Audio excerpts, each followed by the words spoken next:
Hello everyone, आज हम यहाँ बात करेंगे एस्टिफिकेशन रिएक्शन के बारे में।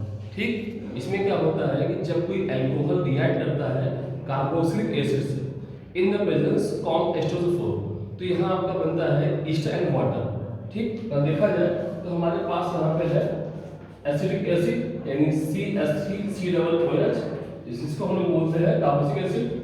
और जब इसमें अल्कोहल यानी इथेनॉल अगर हम डाल देते हैं, ठीक, तो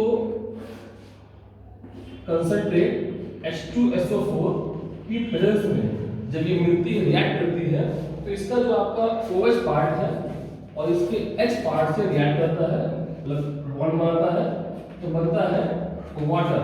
और साथ में जो बचता है उसको हम कंबाइन कर सकते हैं CH3CO C2H5। ठीक, ये हमारा हो गया R, इसको बोलते हैं ईस्टर। Okay, thank you.